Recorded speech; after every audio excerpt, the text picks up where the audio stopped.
Ji 18th of May deadline थी। अब क्या जंग दोबारा स्टार्ट होने जा रही है? सिंदूर 2.0 वो शुरू हो गया है क्योंकि कल डेडलाइन खत्म हुई है और जैसे ही डेडलाइन खत्म हुई है कई लोगों की डेथ पाकिस्तान में होनी शुरू हो गई। हुआ ये कि जी लश्कर का एक आदमी टपका दिया। भारत में 3 बड़े हमलों में शामिल था ये आतंकी। घर के बाहर निकलते ही अज्ञात हमलावरों ने इसको गोली मारी। ये तो बेचारा बड़ा काम कर रहा था, ये तो कहना चाहिए जिहादी था और जिहाद कर रहा था और कश्मीर के लिए जिहाद कर रहा था। इंडियन डीप स्टेट ने बहुत सारे लोगों को पहले मारा। वो जो नरेंद्र मोदी ने कहा था कि मैं तुम्हें आइडेंटिफाई करूंगा, सर्च करूंगा और कत्ल करूंगा। तो ये आदमी अबू सैफुल्लाह अल्लाह ये बैटल में नहीं मारा गया है, किसी ड्रोन स्ट्राइक पे नहीं मारा गया, हमारे मारे क्या दिया अननोन गनमैन वो उसने मारा है। कहां पर? मतली सिंध में, यानी कि मतली की मिट्टी में मिल गया। और पाकिस्तान वो कहता कि हमें पता ही नहीं किन्हें मारता। वो अभी ढूंढ रहे हैं, जैसे कि पिछले जो 30-40 लोगों को अननोन गनमैन ने मारा है, एक भी पकड़ा नहीं गया है। इसका भी राम राम सत्य हो गया है। इंडिया इस चीज़ में महारत रखते हैं। इंडिया का एक पूरे का पूरा नेटवर्क मौजूद है और उस नेटवर्क को इंडियन डीप स्टेट जो है वो बड़े केयरफुली देखती है, क्योंकि पाकिस्तान कनाडा नहीं है, पाकिस्तान अमेरिका नहीं है, पाकिस्तान कुछ नहीं कर सकता। हमारे यहाँ तो हमेशा से टेररिस्ट को हीरो बनाया जाता है और जो ये कहते हैं ना कि जी टेररिस्ट है जी उसका कोई मजहब नहीं है, हमारे यहाँ फौरन ये कह दिया जाता है। हमारे पॉलिटिशियन उठेंगे और अगर कहीं कुछ अटैक हो गया है, कोई बात हो गई है तो कहेंगे जी टेररिस्ट का कोई मजहब नहीं होता। अगर टेररिस्ट का मजहब नहीं होता, फॉर एग्जाम्पल आप जाइए किसी जगह पर, वहां पे 3 आदमी खड़े हो, उनमें से एक बोलेगा ओम, आप आराम से खड़े रहेंगे, मैं भी नहीं उधर आराम सुकून से खड़ी रहूंगी, कोई शॉपिंग कर रही हूँ करती रहूंगी। कोई और खड़ा होगा, वो कहेगा ओ माय गॉड, तब भी कोई कुछ नहीं करेगा। लेकिन अगर सिर्फ एक बंदा उठकर ये कह देगा ना कि जी आप जानते क्या कहेगा, है ना, अगर उसने एक बार भी अल्लाह अकबर कह दिया, उसके बाद तो मैं भी सर पे पांव रख के भाग जाऊंगी वहां से, ये पता नहीं क्या होने वाला है। तो ये तो हमने इंप्रेशन बना दिया। अब ये और बातें कि अब हम कहे नहीं जी सारे मुसलमान ऐसे नहीं होते, सब लोग ऐसे नहीं होते। मैं खुद मुसलमान हूँ, लेकिन मेरा तो कोई प्रोग्राम नहीं है कहीं जाके फटने फुटने का। लेकिन बात सारी है कि ये आदमी जो था ये टेररिस्ट था। इसको अगर आप ये बताएंगे कि जी ये तो शहीद है, ये तो गाजी है, शहीद है, कि पता नहीं जिहादी है और ये तो बड़े नेक काम कर रहा था, तो मेरा ख्याल है इसी वजह से हम लोग एफएटीएफ में गए। और एफएटीएफ में हम इस वजह से नहीं गए कि जी हमें भारत ने कह दिया कि एफएटीएफ में, भारत ने भी तो कोई सबूत तो दिए होंगे, और अगर नहीं दिए तो अब ये सारी हरकतें जो हम करते हैं वो क्या है। दोस्तों नमस्कार और स्वागत है आपका अपने पसंदीदा चैनल ट्रू इंडियन रिएक्शन पे। दोस्तों सैफुल्लाह खालिद उर्फ विनोद कुमार उर्फ मोहम्मद सलीम उर्फ रजाउल्लाह निज़मानी मारा गया। कुछ अननोन गनमैन्स ने इस बेचारे जिहादी को पाकिस्तान के सिंध प्रांत के मतली शहर में गोलियों से छलनी कर दिया और ये बेचारा कुत्ते की मौत रोड पे ही मर गया। पाकिस्तानी एस्टेब्लिशमेंट, पाकिस्तानी पत्रकार भारत पे शक कर रहे हैं कि ये काम भारत ने करवाया है और इस समय पाकिस्तान के आतंकी जमात में भयंकर कोहराम मचा हुआ है। आतंकी समझ नहीं पा रहे कि वो किस बिल में छिपे ताकि भारत के शूरवीरों की गोली उनके सीने को छलनी न कर पाए। आज भारत ने ये दिखा दिया है कि कोई भी आतंकवादी जो भारत पे अटैक करेगा, वो चाहे पाकिस्तान में हो या दुनिया के किसी भी कोने में हो, भारत उसे खोज निकालेगा और उसे उसके अंजाम तक जरूर पहुंचाएगा। आतंकी सैफुल्लाह के मरने के बाद पाकिस्तान मीडिया में जो मातम मना है, आइए उसी परिदृश्य पे बने इस वीडियो को देखते हैं। कृपया इस वीडियो को लाइक करें, शेयर करें, सब्सक्राइब करें और हाँ, कमेंट बॉक्स में जय हिंद लिखना बिल्कुल न भूलें। हम आपसे मिलते हैं नेक्स्ट वीडियो में। Till then take care and जय हिंद। भारत और पाकिस्तान के बीच में अभी हालात थमे ही हैं कि आपको मैं बताता चलूँ कि भारत ने कि हिट लिस्ट पे कुछ लोग होते हैं हमेशा पाकिस्तान में, और पाकिस्तानियों को तो कुछ पता नहीं हो रहा होता क्या हो रहा होता, क्या नहीं हो रहा होता। और ख़ास तौर पे मैं बताता चलूँ कि एक बंदा जिसका नाम है रज़ाउल्लाह निज़ामानी, कहा जाता है ये लश्कर तैयबा का ऑपरेटिव था और ये नेपाल मॉड्यूल था। उसका बंदा था जिसको आज बदीन एक शहर है, डिस्ट्रिक्ट है सिंध इन साउथ ऑफ पाकिस्तान, वहाँ पे आज उसको कत्ल कर दिया गया।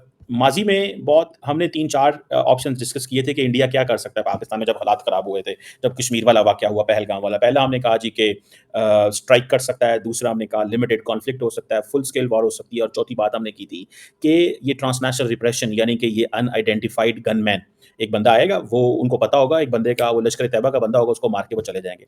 सो इंडिया इस चीज़ में महारत रखते हैं। इंडिया का एक पूरे का पूरा नेटवर्क मौजूद है और उस नेटवर्क को इंडियन डीप स्टेट जो है वो बड़े केयरफुली देखती है, क्योंकि पाकिस्तान कनाडा नहीं है, पाकिस्तान अमेरिका नहीं है, पाकिस्तान कुछ नहीं कर सकता। पाकिस्तान सिर्फ और सिर्फ जो है वो, हम कन्वेंशनल मिलिट्री उसमें तो ठीक है, भारत का मिसाइल वगैरह चला लेंगे, सारा कुछ कर लेंगे, लेकिन ये नेटवर्क पकड़ना हमारे पास का काम नहीं है। पाकिस्तान के अंदर लोगों को पकड़ के इंडियन डीप स्टेट ने बहुत सारे लोगों को पहले मारा है। लगता है कि वो जो नरेंद्र मोदी ने कहा था कि मैं तुम्हें आइडेंटिफाई करूंगा, सर्च करूंगा और कत्ल करूंगा, so he is the first man. आपको याद होगा जब पहलगाम का वाक़या हुआ तो उसके फ़ौरन बाद जब नरेंद्र मोदी सऊदी अरब से वापस आए, अपने लोगों से ब्रीफिंग ली, नेक्स्ट डे वो चले गए बिहार। बिहार में उन्होंने जाके ये कहा था और इंग्लिश में ये बात की थी। सो इसको just keep that in mind, just keep this in mind कि उन्होंने कहा था कि मैं तुम्हें आइडेंटिफाई करूंगा, सर्च करूंगा, आइडेंटिफाई करूंगा और कत्ल करूंगा। ये अंग्रेजी में उन्होंने कहा था। इट मीन्स कि दुनिया सुन ले कि हम ये काम करेंगे पाकिस्तान के अंदर, और उन्होंने काम शुरू कर दिया। देख लें आप। ये कहा जाता है कि ये जो बंदा था, इसका नाम बहुत सारे जो थे ना उर्फ़ आम एलियस नाम होते हैं। इसका एक नाम विनोद कुमार था, सलीम इसका नाम था, खालिद इसका नाम था, वज़ीद इसका नाम था, सलीम भाई इसका नाम था, रज़ाउल्लाह इसका नाम था, साईं रज़ा इसका नाम था। बहुत नामों से कहा जाता है कि ये जाना जाता है। ये इंडियन डीप स्टेट के पास हर बंदे की प्रोफ़ाइल मौजूद होती है, जिनको उन्होंने कत्ल करना होता है। तो इस बंदे की प्रोफ़ाइल उनके पास अच्छी-भली मौजूद थी। सो कहा जाता है कि निज़ामानी ने 2-3 इंडिया के अंदर बड़े वाक़यात करवाए, जिसकी वजह से इंडियन डीप स्टेट उनको ढूँढ रही थी। इट मीन्स कि इंडिया के लोग पाकिस्तान के अंदर मौजूद हैं और वो कहते हैं कि हमें इस बंदे को हिट किया है। अब कहा जाता है कि निज़ामानी क्यों इंडिया को चाहिए था, इसकी भी आप बात सुन लें। जो रज़ाउल्लाह निज़ामानी इसका नाम है, ये कहा जाता है कि लश्कर-ए-तैयबा की सेंट्रल एक फ़िगर है। इसको इसकी जमात के कुछ लोगों ने ये पहले कहा हुआ था कि बी केयरफुल, कोई लोग तुम्हारे पास तुम्हें ढूँढ रहे हैं।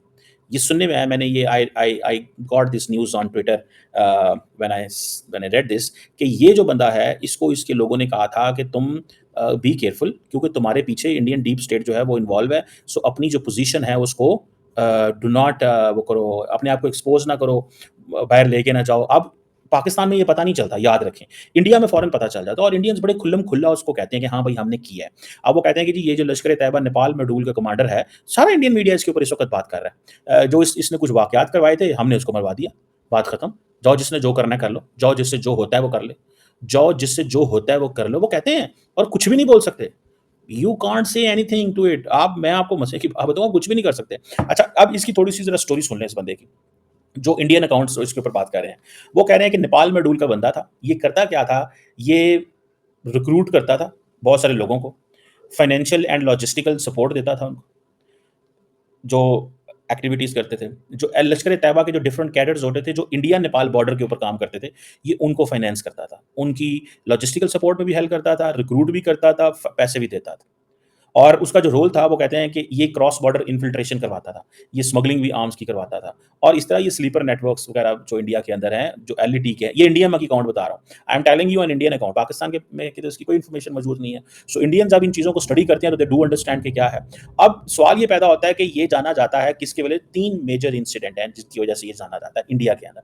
द फर्स्ट इंसिडेंट वाज 2005 में एक इंडियन इंस्टीट्यूट ऑफ साइंस के अंदर हुआ, जो बेंगलुरु के अंदर हुआ था। Indian institute of science Bengaluru के अंदर हुआ, जब एक कहा जाता है कि एक जिहादी अटैक हुआ। कहा जाता है कि ये पहला जिहादी अटैक था साउथ इंडिया के अंदर। तो जहाँ पे लश्कर-ए-तैयबा के एक ऑपरेटिव ने, साइंटिस्ट जो थे वो कॉन्फ्रेंस अटेंड कर रहे थे, 2005 की बात है, जिसमें एक प्रोफेसर कत्ल हो गया था और बाकी लोग ज़ख्मी हो गए और वो जो गनमैन था वहाँ से एस्केप कर दिया। और फिर कहा जाता है कि ये जब उसको सारा इन्होंने स्टडी करने की कोशिश की, तो इंडिया के जो इंटरनल सिक्योरिटी लैंडस्केप में उसको स्टडी किया गया, तो पता चला कि ये नेपाल बेस्ड मॉड्यूल है जिसको निज़ामानी देखता है। तो अब आप इमेजिन करें, 20 साल पुराना अगर एक बंदे ने वाक़या किया हुआ है, तो इंडियंस उसको ढूँढ के तो यहाँ पे ऐसे कत्ल कर रहे हैं, 20 साल पुराना। इट मीन्स कि जो उन्होंने जिस बंदे की लिस्ट बनाई हुई है, उसको वो नहीं छोड़ेंगे। जिस बंदे की लिस्ट उन्होंने बनाई हुई है, उस बंदे को वो नहीं छोड़ेंगे, उसको उन्होंने हर कीमत पे ख़त्म करना ही करना है। और राइट नाउ अभी करना। आप उनकी बहादुरी चेक करें, आप उनकी वो जिसे कहते हैं ना जुर्रत को चेक करें कि वो कह रहे हैं कि अभी हमारी जंग पाकिस्तान और भारत के दरमियान अभी सीज़ फायर चल रहा है, डीजीएमओज़ की मुलाकातें हो रही हैं और बंदे उन्होंने मारने शुरू भी कर दिए हैं। आप उनको कहते हैं जिसने जो करना है कर लो। ये चैनल सब्सक्राइब करें और मेरे हर अपडेट आपको मिले, इसके लिए बेल आइकन जरूर दबाइएगा। आप सभी को मेरी ढेर सारी शुभकामनाएं।